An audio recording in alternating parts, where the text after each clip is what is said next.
how to practice them to set you up for success, right? I keep saying success. How do we get to success? So we're going to give you some tools. So the first one I have is one that I had when I was your age in Boy Scouts, right? So what do I have here? Yes, Madeline? That's a compass, right? Okay, fill that in, right? You got a compass. So a compass always points in what direction? North. Who's got that? Okay, yeah, put your hands up there. I'm going to do Johnson just a chance at it. So it always points north. Not sometimes, all the time. You can count on a compass. So if you're lost in the woods and it's cloudy and you can't get your bearings, right? The compass tells you where north is, and then you can figure out east, south, and west, right? Okay, so we're going to do an exercise. I need everyone to stand up real quick here. It's Thursday, first week back from Christmas, almost to the end of the week. Whew. Take a deep breath, right? Okay. Now, what I want you to do is I want you to close your eyes, and I want you to extend your hand out and point to where you think north is. Just take your guess where you think north is with your eyes closed. And now open your eyes. Okay, now we all pointing in the same direction. Well, then who's right?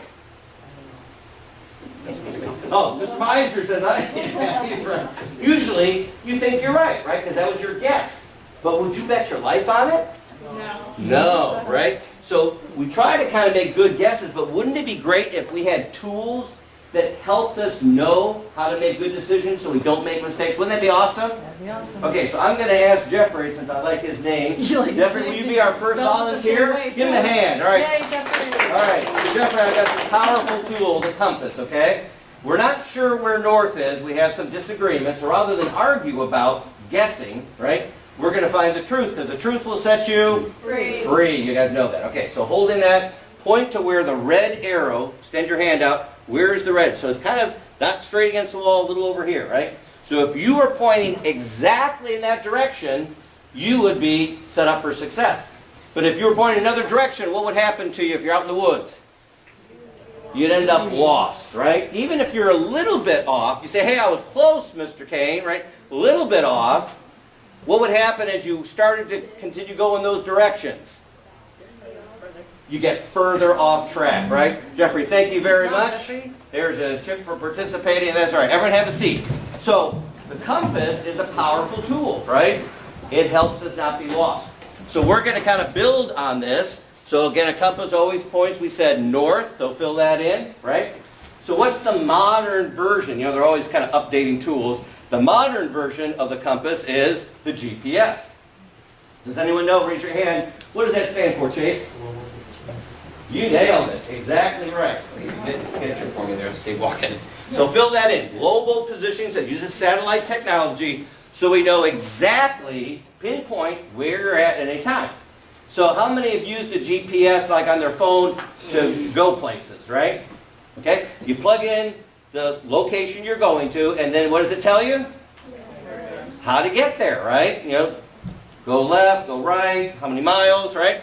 So it gives you the directions so that you won't be lost. Pretty neat tool, right? Now, if you make a mistake, what does the GPS do? Right. It says recalculating, right? And then it gives you a new set of directions. So just like in life, if you make a mistake, will God forgive you? Yeah, if you ask Him, right, sincerely, God will forgive you, right? So we can make mistakes and yet still get back on track. It just might take you a little bit longer, right? GPS also steers you around obstacles if there was a traffic jam or a road closed, right? And, of course, the Bible is our compass, right? It's our GPS because it always tells us the true north. It's always correct. So here I got my Bible.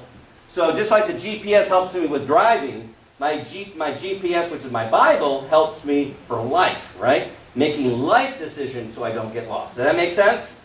So as we're going to help you learn how to use this tool in your life, it can help you to avoid making mistakes that you would probably, regret later because you have to pay the consequences for them. Does that make sense? Okay, everyone got that filled in? Everybody doesn't have it yet. Okay, so Bible, True North, right? You fill all these in. We're grading your notes, so we'll give you bonus chips again for taking good notes because we're going to help you build some good study habits. Okay?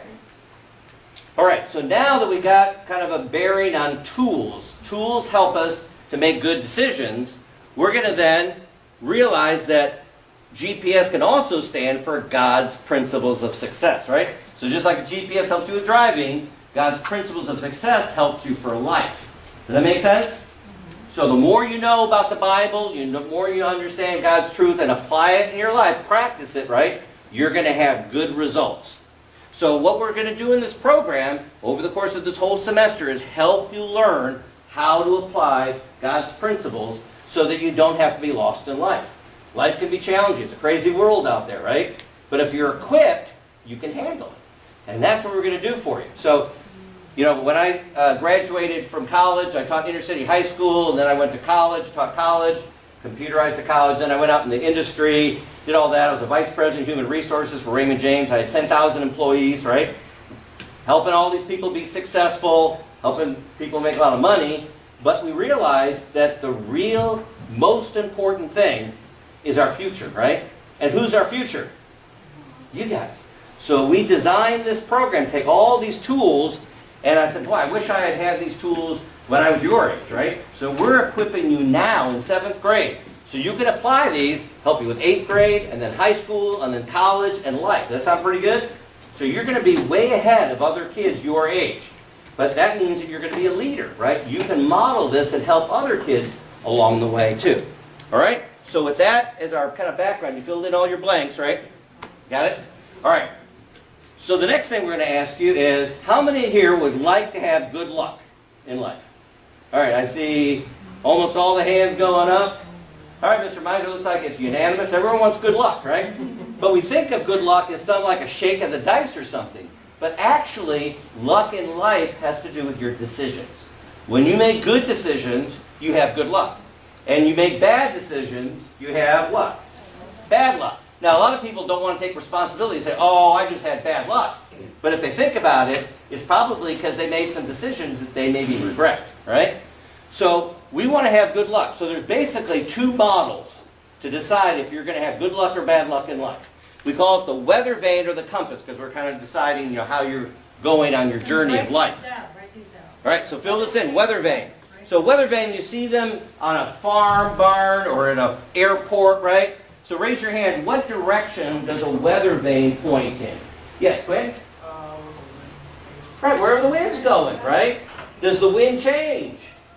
Yeah, so it's kind of like our emotions. Are we always happy? Are we always sad? Or angry or anything in between, right? Our emotions can be all over the place. So if you make decisions based on your emotions, is that a good idea?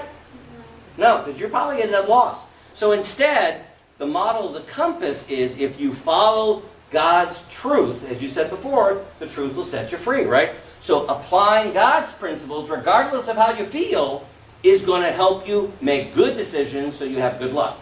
Is that logical? Right? So, give you an example. I don't feel like doing my homework. All right? If you're a weather vane, you might say, I don't feel like doing my homework. So, Reese, what's the consequence of not doing your homework? Bad crazy. Of course, they're like, oh man, the teacher didn't like me or something. No, you probably did it to yourself, right? So again, if you do what you only feel like doing, oh, I don't feel like going to school today, right? So what do? Right, you're facing you're sick, right? If you're a weather vane, you go with your emotions, right? But I'm going to put Mr. Miser on a spot here. Have you ever woken up in the morning and you didn't really feel like going to school to work, right? But what did you decide to do? Went to work, right? Because he's a compass, right? He's going to make a right decision because he knows that all you guys are counting on him. And of course, if he continued to be a weather vane and not show up for work, they'd probably find another teacher who would be, right? Because they have to count on him. Now, have you ever heard people, say, oh, well, everyone else is doing it. You ever heard that as an excuse to do something that probably isn't a good idea, right, Gregory? Right? So if you go along with everyone else, like if everyone's pointing the wrong direction, does that make it right? No, right? The compass would tell you the right thing to do. So when you follow God's truth, God's principles, and you get these core values locked in, you're going to make good decisions regardless of how you feel. Because your feelings will change. And if you have good luck, you're eventually going to feel good about it, right? But we have a lot of people who just like to go with the weather vane, right? We call that sad living. You can write this in. Because who are they focused on? Themselves. They don't care the consequences to anyone else, right? And they don't realize the consequences maybe to them later. So they have adversity because they want what they want when they want it. Do you always get what you want when you want it? No, right? So they end up disappointed. We're the richest country in the world, and we have the most disappointed amount of people in this country, right? I've been to Haiti, I've been to the Philippines, where people had almost nothing. And they were generally happy, right? Because they didn't need all the stuff to be happy. But, sometimes people here, they see someone else has got something. Oh, poor me, I don't have what they have, right? And so they get disappointed. And so they end up wandering because they're looking for the wrong things in life. Does that make sense? They're doing the weather vane living. But if you focus on compass living, God's principles of success, you're going to seek guidance, right? From teachers, from parents, right? Authorities that are there to help you. You're going to make then good proactive choices. And guess what? You're going to have then good luck. And you're going to be able to get to the wonderful future that God has for you. Okay? So how many here would rather be a compass than a weather vane? Raise your hand. How many compasses do we have in here? Okay, great. All right? So it looks like we're unanimous. That's the way to go. Now the key is, how do you do it? Right? How do you make a life that's a compass life? So we're going to kind of take a little geometry here.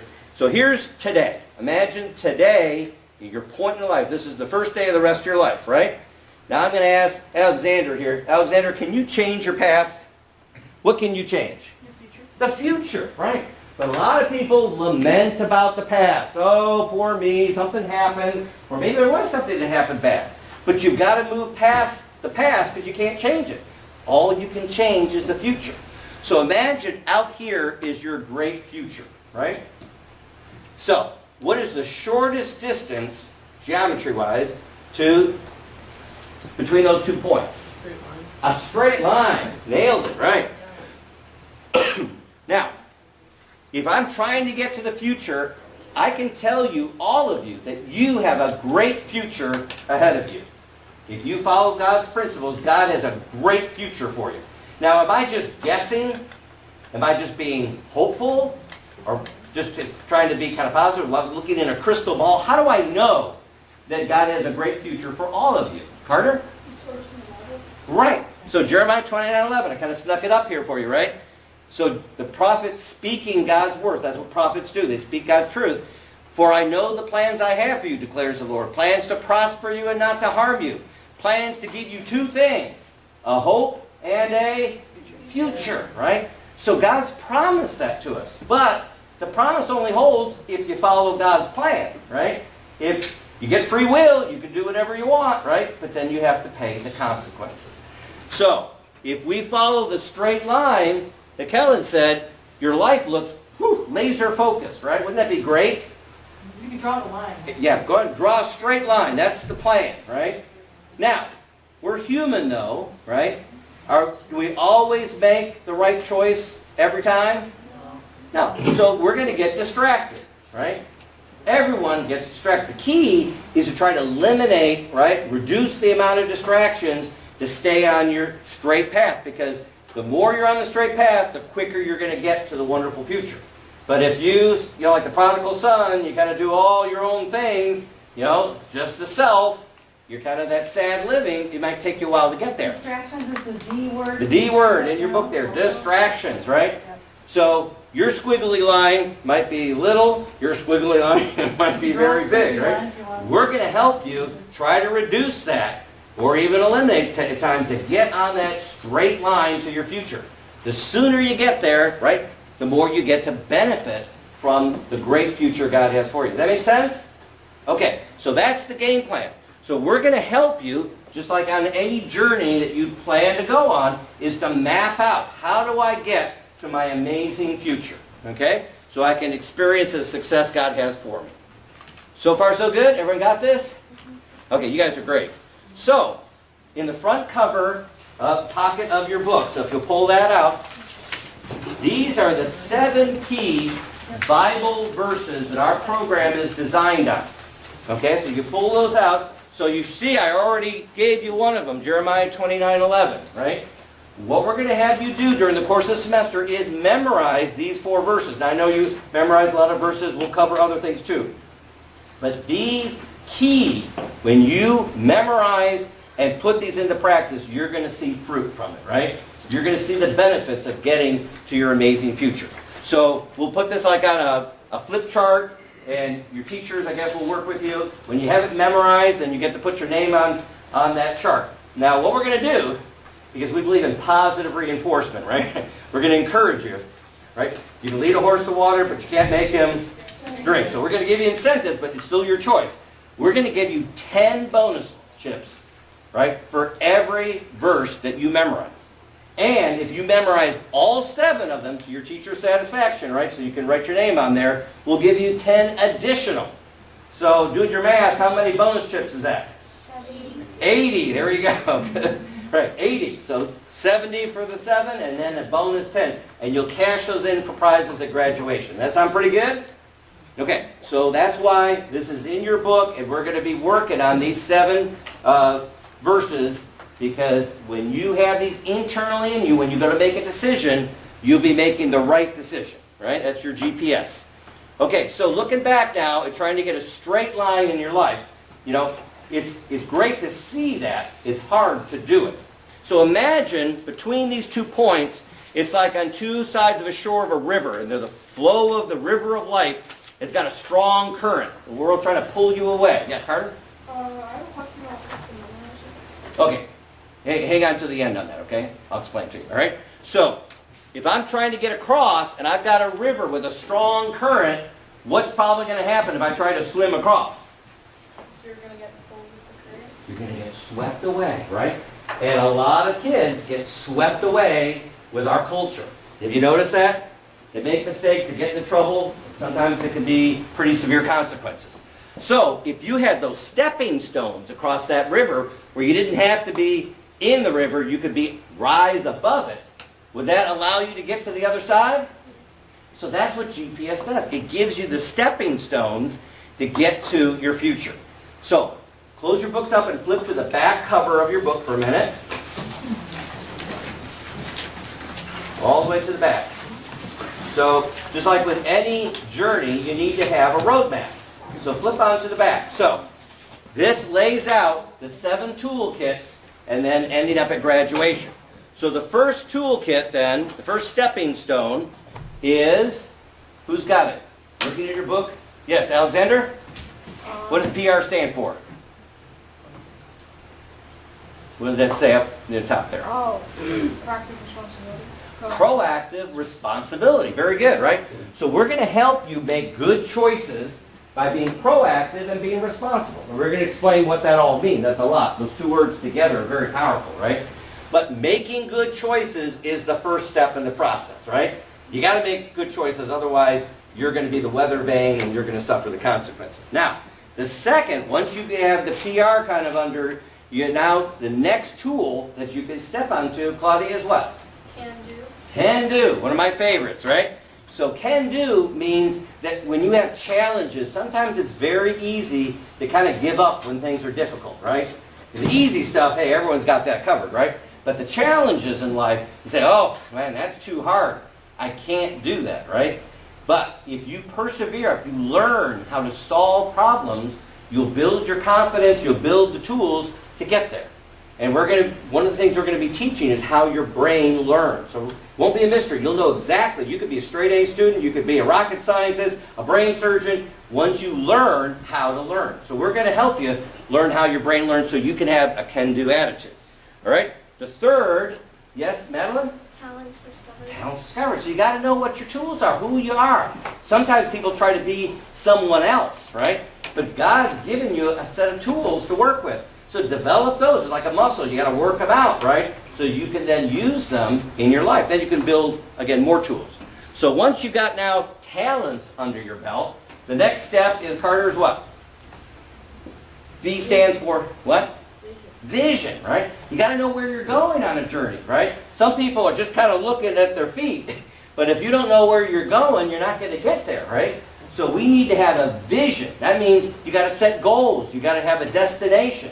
Again, some people are afraid to set goals because of fear of Failure, right? Oh, well, that's too hard. I'm not going to set a goal because then I won't feel good about myself. But goals motivate us, right? And when you accomplish the goal, you feel, wow, I did that. Now I can set the next goal. And you keep moving along, right? So it's important to be able to set goals. That's a biblical principle. So once you now know where you're going, though, does that get you all the way to the other side? No. So we got another stepping stone here. So, Jocelyn, what does 3T stand for? Manage your time, treasure, Yeah, self-management is the hardest thing, right? You got to manage your time. Now, often, kids your age spend their time. They don't invest their time in developing those talents, helping other people, right? So this is where we kind of get caught sometimes in the computer games, social media, right, all that kind of stuff, right? Our phones. We can get into they're designed to be addicting, right? Or our treasure management. Do you manage this as a steward? Money doesn't grow on trees, right? Your parents have to budget. You're going to learn how to budget here. You're going to learn how to use money wisely. And of course, temptation management. You know what kind of the weaknesses, things that might tempt you, so you prepare so they don't pull you in, because usually there's negative consequences to temptations, right? So once we can manage ourselves, now does that get us to our future? No. Ethan, what do we need next? Meaningful relationships. Meaningful relationships. So now we're ready that we've kind of developed a lot of ourselves. Now we're ready to have healthy relationships. How many, though, of you know some people that have drama in their relationships? Drama, drama, drama, right? Oh my gosh. She said this, he said that, whatever, you know. And of all this drama in their lives, right? And that is draining, it's distracting. You want to have healthy relationships. You think about your best friend. You value that friend. So what do? You help them, they help you. You're helping each other onto the road to success in life, right? So we build that on, again, the principle of the golden rule. Anyone know the golden rule? Yes? What? You should treat others with you should treat others with The way? oh my gosh, the same way you would do for yourself. Yeah, treat others the way you want to be treated, right? But if you want people to be kind to you, what should you do first? Be kind to them. Be kind to them, right? Don't wait around for them to be kind to you, right? That's what you're going to be trained as leaders. If you want people to respect you, what should you do first? Respect that, right? And then what kind of goes around comes around. You can influence the environment around you. You can influence your relationships. We want you to learn how to have meaningful relationships. They'll help you now, help you in high school, help you in college, help you for life. That sound pretty good? Remove all the drama, right? Now, once we have great relationships, does that get you to your future? All right, we got one more here. Colin, what's the last one here? Teams love collaborating. Teams love collaboration. So now that you know how to build trusting relationships, now you work together, right? The biblical principle is Ecclesiastes 4:9, right? Two are better than one. So when you learn how to collaborate with other people, you get a lot more done. But some people say, oh, I'll just do it myself. Well, they're only going to get done than what they can do. There's a lot of things in life you can't do. So when I hired people like at Raymond James, I looked for people that were team players, right? They have demonstrated in history that they valued teamwork, they knew how to be a team player, and that's who we wanted on our team, right? So now, with those 7 stepping stones, now can you get to your future? Yeah, right? So when you learn these toolkits, they're going to help you be ready to get this straight line put in your life. And the more you follow it, the straighter your line's going to be, okay? So, what am I saying? Well, when we get them to the end of the semester in May, graduation, you're going to have learned all these tools, right? So we're going to invite your parents to come to this graduation, and we're going to kind of review quickly what you've learned, these 7 toolkits, and they're going to go, you know, when you're answering, throwing out all the answers, you're going to say, wow, I really know this, right? And then we're going to have a keynote speaker, like a real graduation, who's someone in life who's implemented these principles, right? And has been able to show great fruit in their life. So they encourage you how important it is to follow these things. Then we're going to have you share what you've learned about yourself, right? Your goals, your plans, right? Not we're going to have everyone. Poor Emily's like, oh my gosh, right? But you're going to have prepared thinking about what you can now have learned about yourself. And then we'll have graduation cake, you know, have all the great things. You're going to cash in these chips that we're going to add up every class, right, for the whole semester for prizes. And we're going to also, you're going to get a challenge coin. Now the challenge coin will be when you can identify a bad habit that you know is getting in the way of your success, right? And we all have some bad habits. So when we take ownership of it, And with Miss Debbie and I, we run into our graduate students like at the mall or something, and they go, hey, Mr. and Mrs. Kane, right? And we say, hey, how's it going? They pull out of their wallet, their purse, their challenge coin. Say, I'm still working on it, right?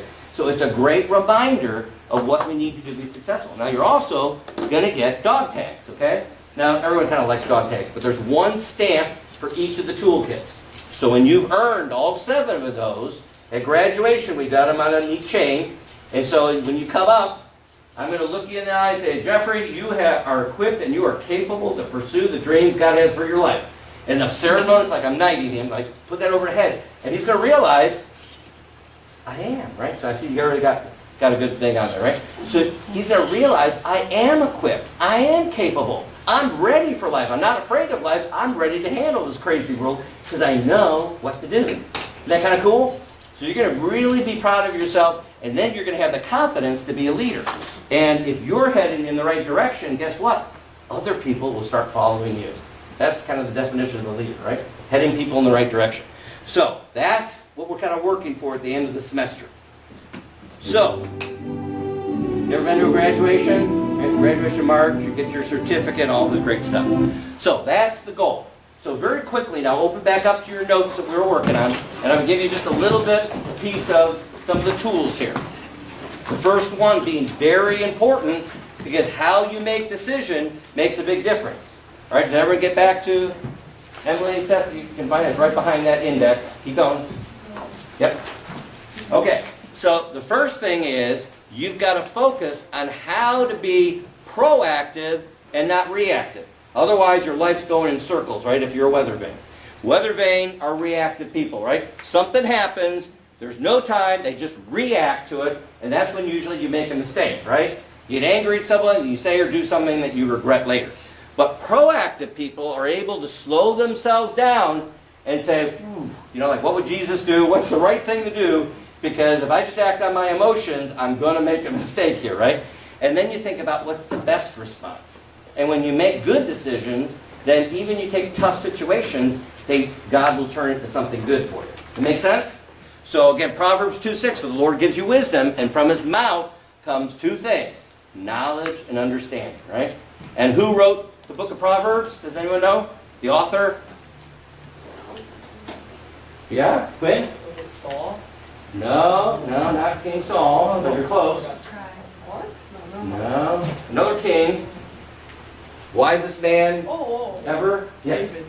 No, not David. Solomon, his son. Give that man a chip, right. So, Solomon captured wisdom because he asked God at a very young age, made him king, and said, okay, what do you want? You can have all the riches of the world. And what did Solomon ask for? Wisdom.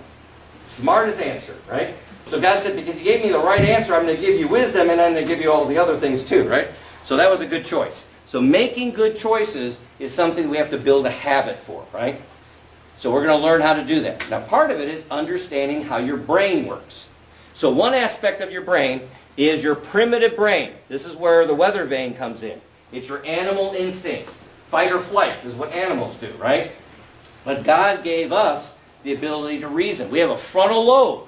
And the frontal lobe is where we make decisions. But your frontal lobe has to develop over time. Does anyone know what age do you have to be before your frontal lobe is kind of like fully developed? What do you think, Carter? 18. A little more than 18? 21. A little more than 21. You're close. 25. 25! Give this lady a chip here. Excellent, right? So, really, not till 25 do you have the full ability to make decisions. So, how many in here are already 25? Okay, I didn't think so. Oh, okay. Some people aren't sure, right? But point to someone who is 25 or older, right? Your teachers, right? Your coaches, like Miss Debbie and I, right? Your parents.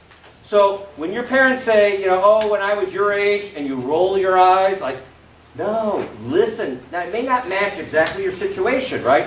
But extract the wisdom from their experience, right? Because you don't have to suffer through the school of hard knocks to learn it. You can learn from other people. So what I'm saying is, be coachable. Does that make sense? Write that word down in your book. Be coachable.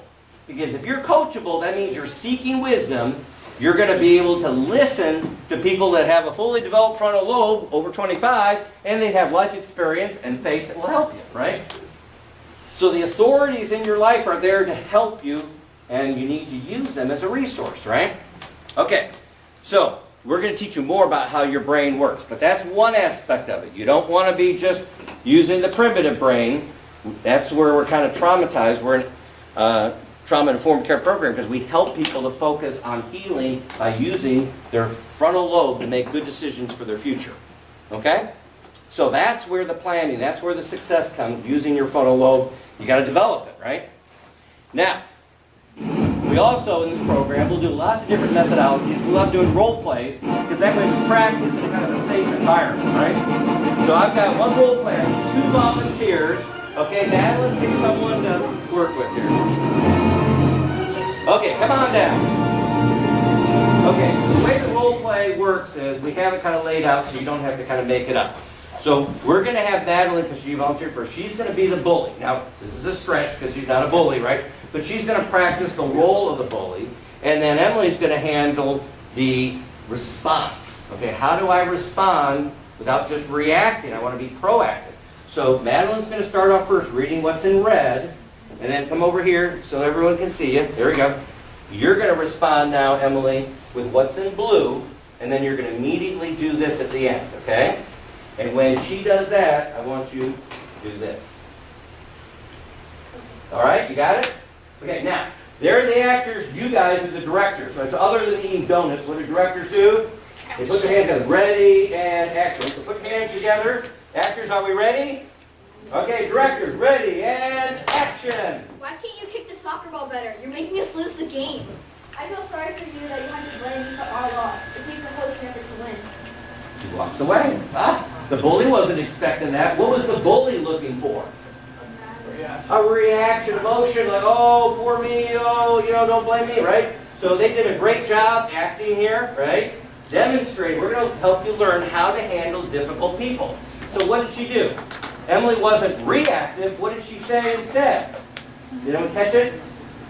She was saying it's a collective effort. All right, but before she said that, what did she say? I feel sorry for you, right? That you have to blame me. It's a whole team effort.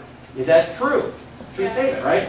So she's actually calling the bully exactly what's going on. They're blaming her, right, for the team's lack of performance. But it's a team. Everyone has to contribute, right? It's not just one kick. It's a whole game, right? So we can stand the bully without getting into an argument or a fight. We state the truth to stand for ourselves, but then we turn and we walk away so it doesn't escalate, right? So the mistake people do, they try to defend themselves and then they get into an argument and it gets worse, right? That's the drama. So we're going to learn a lot of different things, do some role plays, have some fun along the way here, okay? Practicing some of these things. Okay, Adventure 2, CD. We love Tim Tebow because every game he never gave up. At the end of the game, no one was going to stop him. And his team knew that. So they counted on, right, the leader of the team to keep them focused all the way to the end of the game.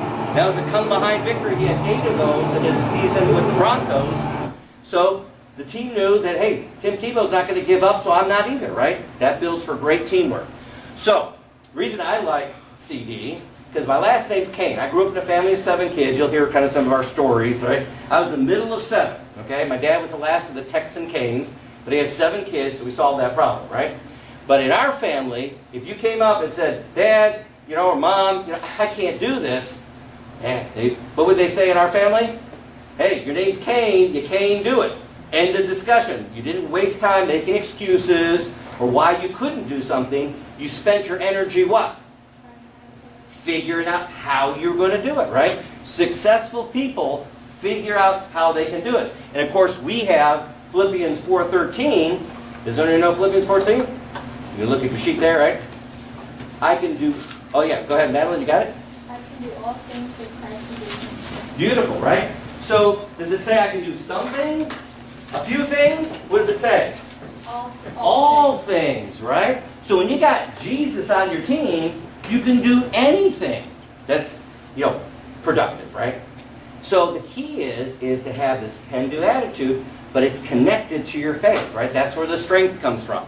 So you just say, I can't do it, right? Sounds corny, But if you keep reminding yourself, I can't do it on a hard test, right? In a tough situation, I can't do it, right? You're going to get there. You can join the Texan Canes, right?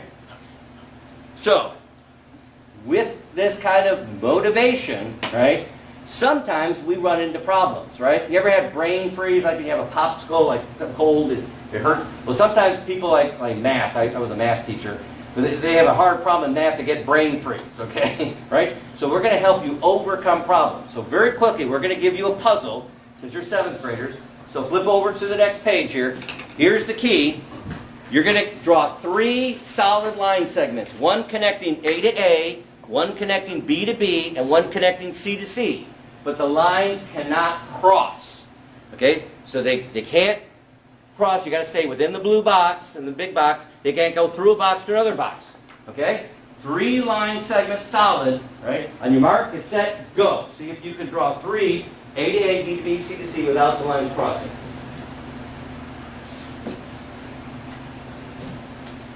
Now when you first look at it, you might go, Mr. Kane, giving us an impossible puzzle, right? Would I do that to you? Would I give you something impossible? So, Does that say in the blue? they stay in the blue. A to A, B to B, C to C. 3 lines. Wayne, you got it? Okay. He's got it.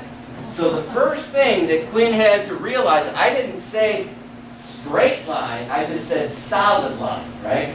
So he's using like non-Euclidean geometry, right? But he did what I told him to do, right? He connected, Quinn, you did the easy part, right? So you connected A to A, as long as you can curve the line. Then he did B to B. And then Quinn, what was the last step? Oh, I See, now you have the path to C to C, right? Ah. But if you looked at it in your brain, try to do it, you can't do it, right?